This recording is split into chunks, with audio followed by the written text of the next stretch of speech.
De regreso, una producción del programa de egresados de la Universidad Nacional de Colombia para UN Radio.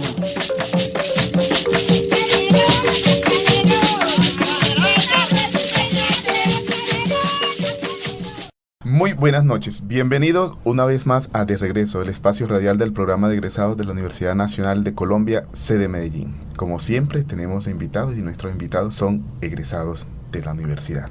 Hoy nos encontramos con dos egresados, son dos egresados de historia y que tienen, además de este ejercicio en común de su profesión, historiadores, también tienen en común un ejercicio que vienen realizando desde su época de estudio. Es un grupo nació como un grupo de investigación y se llama Logos. Y estos egresados hoy precisamente nos van a hablar un poco de este tema, que me parece apasionante, ver un perfil, no sé qué tan diferente al que estamos acostumbrados, pero eso es otro perfil también de lo que puede desarrollar un historiador, y por otra parte conocer, qué hace un grupo de investigación y cómo es posible que después de tanto tiempo se logren mantener esos lazos de amistad. Ellos son Olga Luz Jaramillo Estrada. Muy buenas noches, Olga. Buenas noches, muchas gracias y contenta de este reencuentro con la universidad. Qué grato que es así. Y también igualmente Adolfo León Martínez Muñoz. Buenas noches, Norberto, y bacano volver acá y ver que la universidad también se transformó espacialmente. ¿Tenías rato de que no venías por acá? Una vez sí por descuido cogí un bus diferente y me tocó pasar, y ahí fue donde me sorprendí ver tanta... ¿Hace cuánto no venías, Adolfo? Sí, por ahí 4 años. 4 años. Sí, en este tiempo, y para los oyentes que también tienen rato que no vuelven por la universidad, hay transformación, y hay transformación física y otras transformaciones que ojalá puedan venir y las puedan sentir. Bueno, comencemos con una pregunta inicial. Como les decía, nuestros invitados del día de hoy son historiadores y quiero comenzarles preguntando ¿por qué deciden estudiar historia? ¿Por qué se meten en este cuento? Y dos, ¿por qué en la Universidad Nacional? Yo voy a ser como Franco.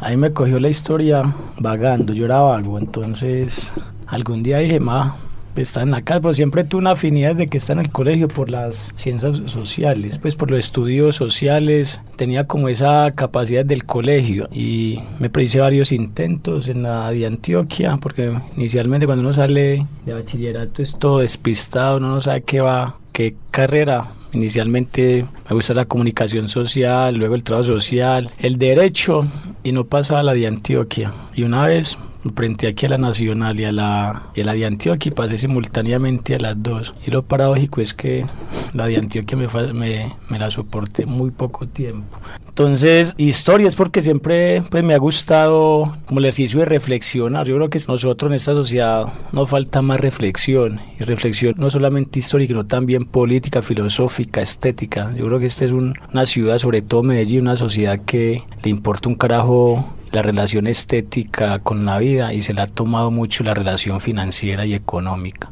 Entonces creo que es necesario la historia, y uno entra estudiando historia con la pretensión de no ser millonario. Yo creo que es de las carreras más nobles que hay, porque usted no está presionado por la familia porque va a ser un gran ejecutivo o entre comillas un exitoso, y todo ese asunto que nos ha metido esta sociedad tanto en la cabeza que imposibilita eso que te decía ahorita, Norberto, que es la pregunta por lo estético, cómo vivimos mejor en esta ciudad o en este país. ¿Eso pensabas en esos momentos de vago, o ya fue un proceso cuando ingresas a la universidad? Creo que sean las dos cosas. Yo creo que lo que permite la época de vagancia es tener tiempo, y lo que no permite la vida ejecutiva es no tener tiempo. Sí, entonces empieza y se consolida. Pues yo particularmente hice un muy buen pregrado, por eso hoy me resisto a hacer maestrías y doctorado, y ahora estoy recogiendo los libros que muchos profes me dejaron y que me marcaron pues de una manera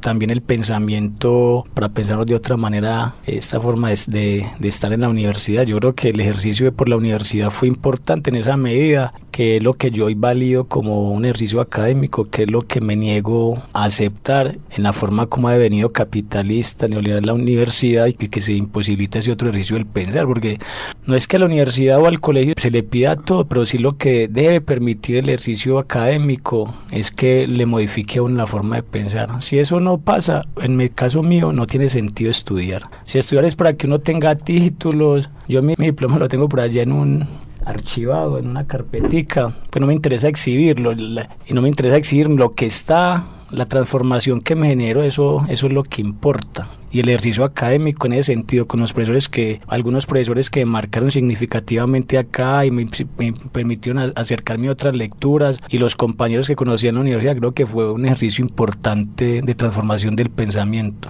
Ese fue el paso por la universidad. Por eso ya hoy creo, y no es desde la vanidad, que no quiero hacer doctorado ni maestrías, porque siento que eso hasta es fácil de comprar, ¿cierto? Entonces no creo que, pues en el caso mío, no necesito una maestría ni un doctorado, y porque tampoco me interesa la vanagloria pues en la que se montan los doctores y todo eso, que ya hay que cogerlos, hay que bajarlos a la tierra con pedestales. No, a mí no me gustan los pedestales. Entonces por eso si algo me gustó de un ejercicio acá de historia es que combinó mucho con la filosofía, y ahora me gusta la historia y la filosofía, pero para la tierra, no por allá en los laureles, en los Olimpos de los dioses. Olga Luz, ¿qué te lleva a estudiar historia? No, yo siempre fui inquieta por los movimientos sociales. Yo nací en el norte de Antioquia, obviamente una zona atravesada por conflicto armado toda la vida, mirando como las vidas de la gente en el pueblo, cómo estábamos de una u otra manera influenciados, y cada grupo llegaba desde su versión, la guerrilla, también llegaba el ejército, llegaban los politiqueros, todo el mundo a manosear como la vida, y era imposible no hacerme estas preguntas. Entonces siempre tuve inquietud por lo social, pero cuando ya estaba en edad de adulta acá, decidiendo, bueno, ¿qué voy a estudiar? Pues adulta dice uno, pero realmente todavía uno no sabe ni siquiera dónde va. Sí quería estudiar historia, siempre era la carrera que quería, pero también estaba la pregunta por decir, bueno, pero siempre voy a ganar muy poquito, yo con historia no voy a tener nada, no voy a poder comprarme lo que pueden comprar los abogados, pero también hubo una reflexión en el momento frente a eso, y dijo, tal vez no quiero, pues no me importa, voy a buscar esta carrera y esta en que lo que va, y voy a vivir con poquito también. Entonces entré a la universidad y fue muy, muy importante lo que Adolfo dice. Yo no sé cómo está hoy en día el nivel de la carrera, pero yo me llevé pues mucha gratitud por muchos procesos, por la reflexión que generó. Obviamente también algunos vacíos, pero tengo acá lo que dice esta articulación de la historia con la filosofía, la semiología, la literatura. En esa época había unos profesores que realmente yo creo que le dieron alas a la carrera, ¿cierto? Y bueno, y como seguían los movimientos sociales, pues entonces ya luego sí vino como la inquietud por salir del país y estudiar ya derechos humanos, y me decían, ¿y qué hace un historiador estudiando derechos humanos? No creo que se articulaba perfectamente esa vivencia que había tenido del conflicto de la historia de Colombia. Pues nosotros somos producto de nuestra historia también, ¿no? Entonces se articulaba perfectamente, y también con el proceso académico de acá de la universidad me pareció muy bien. Entonces ahí estaba estudiando historia y estuve muy contenta, siempre mirando también el vacío que había frente a una historia que se preguntaba por el momento, por lo que pasaba, que básicamente la historia de Colombia llegábamos como con sustico hasta más o menos el periodo de 1950, se tocaba ahí Frente Nacional y no se profundizaba mucho más allá. Ese era el vacío que me llevaba ya desde la parte de historia política, que para mí era ha sido muy importante. Pero entonces era una inquietud más o menos como de una diferencia, por así decirlo, la historia, el pasado, pero la historia también que se está generando, la que nos está en este momento traspasando, por así llamarlo. Exactamente. Hablemos un poco de ello. ¿A qué se dedica entonces un historiador? ¿Cuáles son, para el perfil del historiador de la Universidad Nacional, a qué se puede dedicar un historiador? Yo creo que es múltiple, sino que también se ha encasillado el historiador como a ser profesor, investigador, ¿cierto? Como que ese serían los dos campos de acción, ¿sí? Por lo menos en el caso nuestro, del Grupo Logos, y de la práctica también individual de nosotros, porque fuera del Grupo Logos también hemos hecho ejercicios de trabajos independientes. Está el perfil de un historiador de servir, entender la realidad para actuar en esa realidad, pues porque es que el pasado no riñe con el presente, ¿sí? Como decía ahorita Olga, aquí hay un temor de hablar, pues de reflexionar el presente. Es que este es un país donde se ha eliminado la diferencia, ¿cierto? Y se elimina la inteligencia, y en tanto elimina la inteligencia nos volvemos inviables. Entonces lo que nosotros empezamos también a plantarnos es el historiador en la función también de la intervención social. Pues tengo un caso, ¿no? Si yo trabajaba en lo de la noche con lo de Medellín Despierta, a mí me sirvió mucho la carrera para entender el miedo que la ciudadanía le tiene a la noche. Y a partir de ahí hacer estrategias para intervenir sobre la noche en la ciudad. Pues cómo funcionamos sobre los miedos, el miedo que significa la noche, lo que ha significado la noche a lo largo del tiempo, lo oscuro, lo tenebroso, lo maleo, ¿sí? Donde nos roban, nos atracan, nos matan, etcétera. Para vos hacer una reflexión en torno a la noche, que no está pues solamente por el trabajo que hice en la administración, sino entender la noche en la dimensión donde uno vive, donde uno habitó en un barrio periférico de la ciudad, que efectivamente sí se dio eso, pero se dio en la medida en que también el conflicto armado urbano imposibilitó la noche. Pero antes la noche, si uno hace memoria, era rica en los barrios, ¿cierto? Uno desde niño se quedaba hasta las 11 de la noche jugando, cuando no estaba tan intensificado el conflicto. Entonces lo que sirve la historia es poder recrearse eso, para decir, para desnaturalizar lo que se ha empezado a consolidar aquí como natural. Pues la noche puede ser eso, uno no lo niega, pero también pueden ser otras cosas. Entonces la historia sirve para mostrar, o por lo menos para reflexionar sobre la forma como nos han ido naturalizando muchos acontecimientos que pasan en el país y en la ciudad. La gente cree que en Colombia nunca se ha vivido tranquilamente, y uno aquí recuerda un poco los 20... Sí, la década de los 20, yo siento que por lo menos en la ciudad de los 60 fue de una cosa bacana, progresista, sí. Entonces lo que le sirve a uno es la posibilidad de la historia para reflexionar, y esa reflexión como lleva también a una posibilidad de incidir, ¿sí? Pues por lo menos nosotros hacemos una historia no encerrada, como le decía ahorita, porque a mí el tipo intelectual no me interesa, ¿cierto? Y me he negado a hacer ese tipo de intelectual, el intelectual encerrado en su taquita, pues vociferando, diciendo cosas, no un ejercicio académico que puede por la piel, por la vida. A partir de ahí usted interactúa en ejercicios de movilización social, institucionales, que permite ese otro perfil del historiador, en la medida en que nos transforme también nuestra forma de estar aquí en este espacio concreto donde habitamos, que yo creo que es donde también para eso es que uno se mete, no es para salvar al mundo, y no, pero también en la interacción en el espacio donde habita, cómo eso también le sirve a uno para estar mejor. Esa fue la intención, digamos, de la noche. Te hago una pregunta, Adolfo, en ese sentido, y a Olga obviamente. Podríamos hablar más bien de una historia dinámica entonces, es decir, cuando hacemos un estudio como el que acabas de hablar, precisamente sobre la noche, y podemos identificar que en los 60 o como en los pueblos donde hemos vivido, de que uno puede salir, sentarse en la calle y interactuar con los vecinos de una forma amena, y en otros espacios, ¿cierto? Eso también se puede comenzar a analizar de tal manera de cómo reestructurar ciertas situaciones o crear espacios para que se vuelva a vivir la noche de esa forma. Ese se puede llamar como una historia dinámica, algo así, no sé.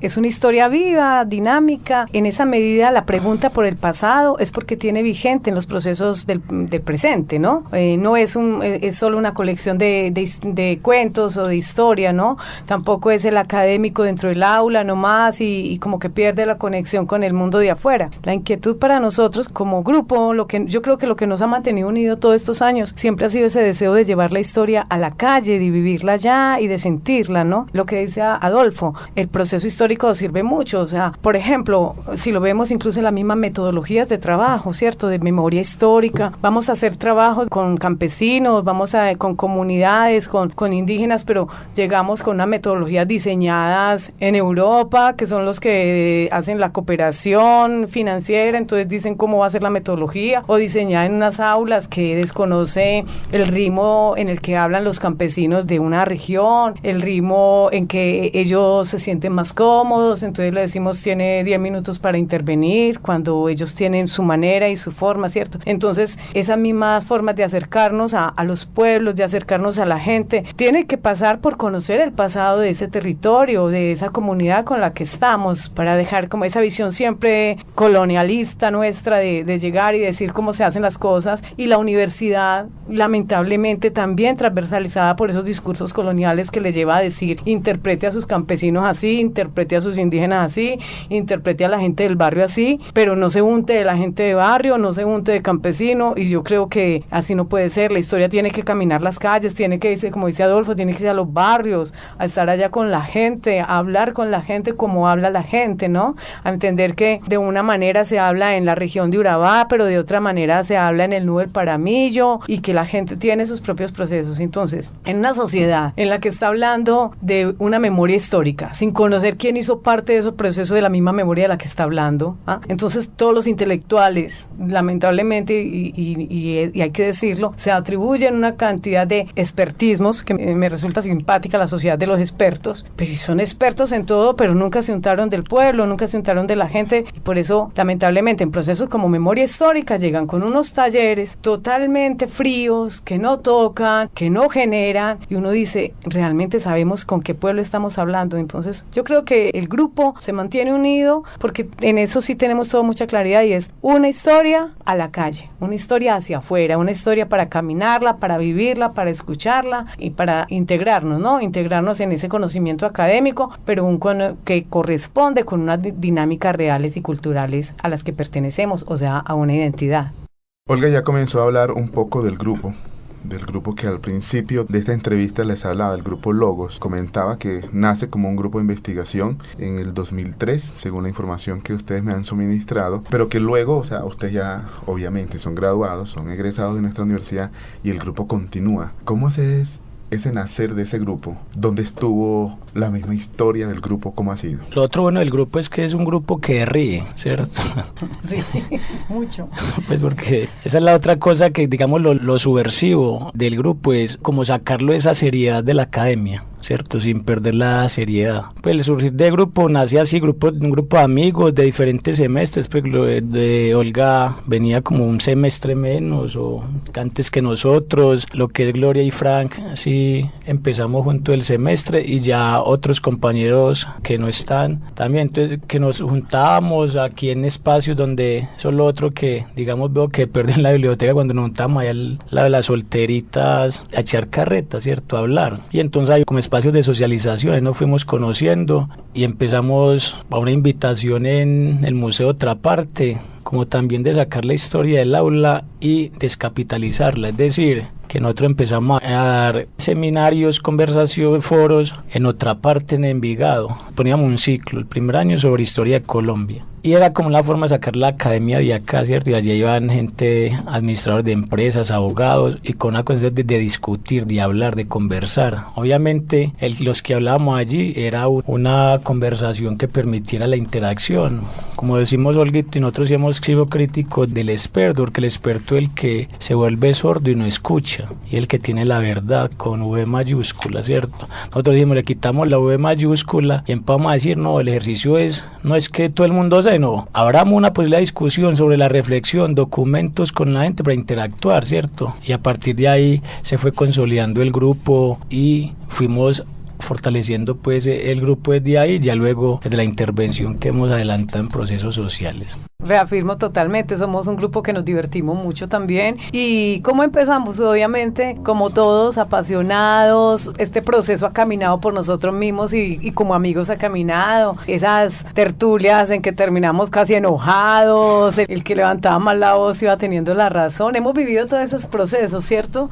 Y después volvernos a encontrar y reírnos de esa misma situación, entender que muchas veces veíamos un tema desde una perspectiva y después fue cambiando, que tenemos diferencias también entre nosotros frente a muchos procesos, porque es un grupo que mantiene vivo las tertulias. Nosotros nos encontramos y hablamos de temas actuales y no siempre estamos de acuerdo todos en la manera en que lo vemos, pero esa posibilidad de divertirnos con la historia, es que la historia no tiene que ser aburrida, tiene que ser una carrera divertida. Yo fui alguna vez profesora de un colegio y a mí me parecía increíble al principio llegar y que los chicos, qué pereza historia, y yo, no, pereza, olvídese, yo no voy a permitir que los jóvenes piensen que esto es aburridor, es muy divertida. Y ahí fue pues como también las preguntas de metodología y de forma, y ante todo es un grupo que se divierte mucho. O sea, para nosotros un encuentro no es como, hay que ir al encuentro del grupo. No, hacemos de ese encuentro una camaradería y un disfrute, y yo creo que seguimos en esto también por eso, porque disfrutamos mucho la historia, y los encuentros con la comunidad no son, pues en un encuentro nuestro la persona no tiene miedo de hacer la pregunta, no, para nada. Lo que buscamos es todo, como el goce mismo, el disfrute de lo que hacemos, dudar de todas las verdades, que yo creo que es responsabilidad de todos los historiadores, y diciendo que tú ahora dijiste profesores que nos marcaron, marcaron, marcada totalmente por Antonio Restrepo, un hombre hermoso, un hombre del conocimiento, tranquilo. Yo creo que Toño sí entendía este pueblo, entendía los procesos y para mí creo que fue uno de los profesores que me enseñó que la carrera es para disfrutarla, ¿cierto? Toño era tan interesante en su aula como si te lo encontrabas en Carlos E. charlando y hacía de la historia algo muy vivo y muy recreativo, y nosotros de una u otra manera ese aprendizaje lo tenemos, ¿no? Nosotros nos divertimos con nuestro grupo y con nuestros procesos. Yo le agrego a Toño, a Gonzalo Soto, a Jorge Isaac Ramírez, como una historia como de la vida. Un profesor que a mí sí me marcó duro en la filosofía y en la vida fue Edgar Garavito.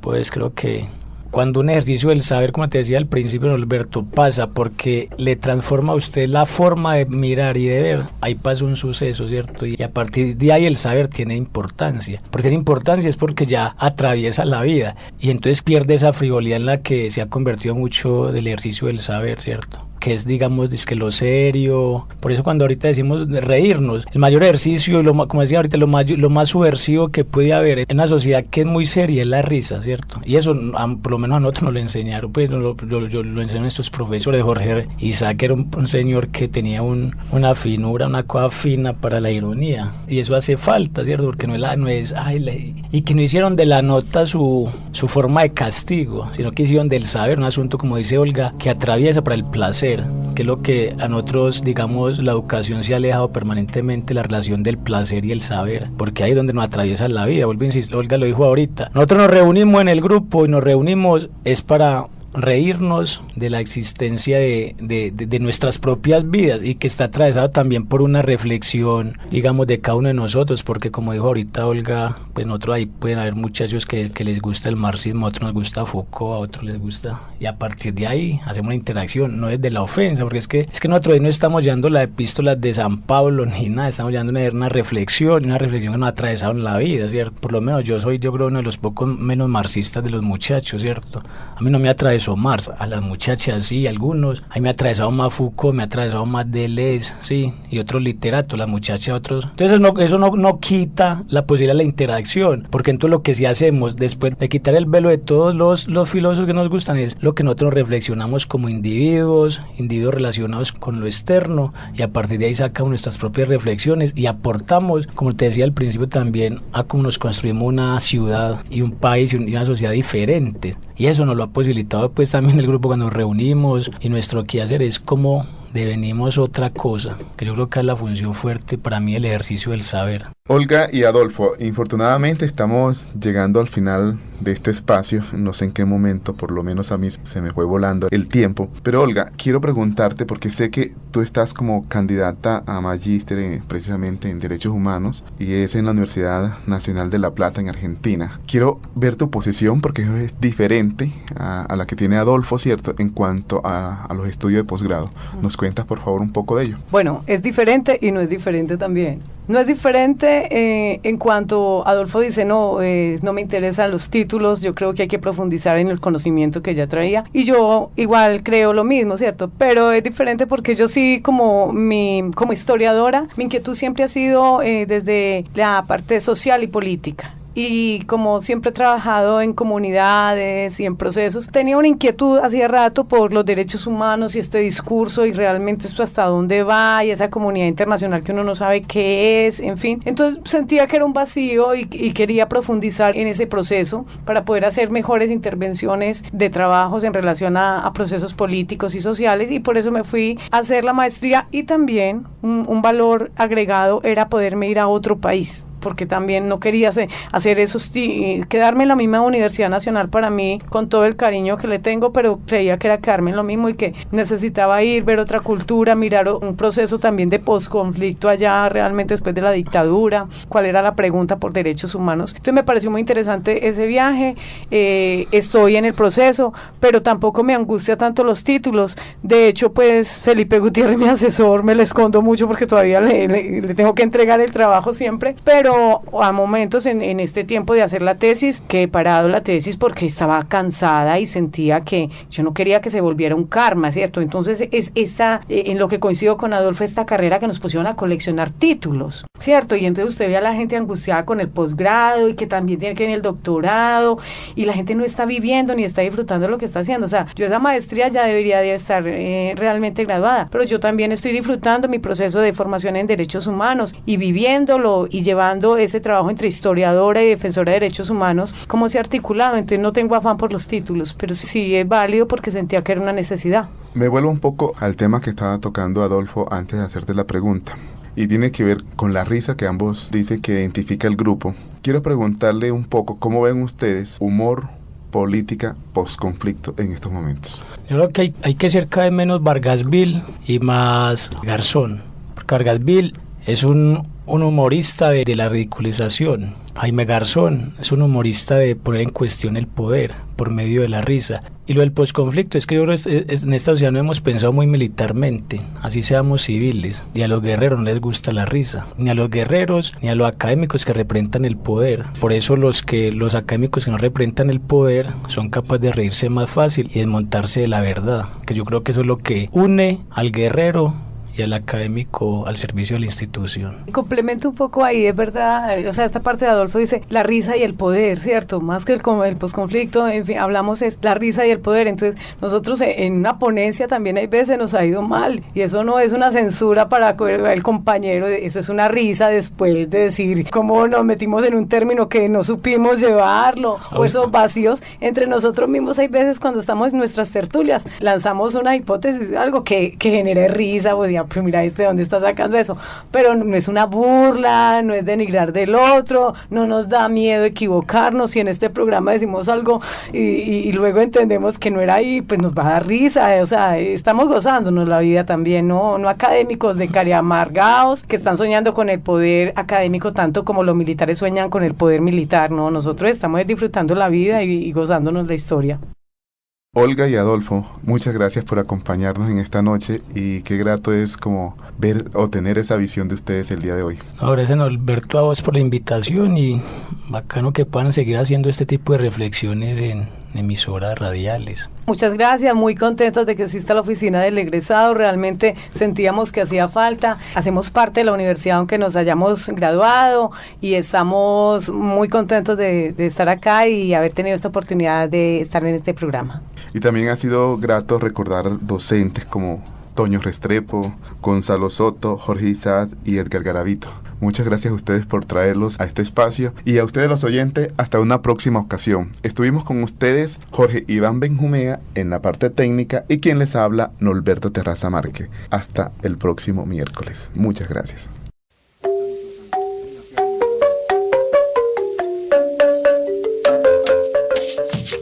De regreso, una producción del programa de egresados de la Universidad Nacional de Colombia para UN Radio.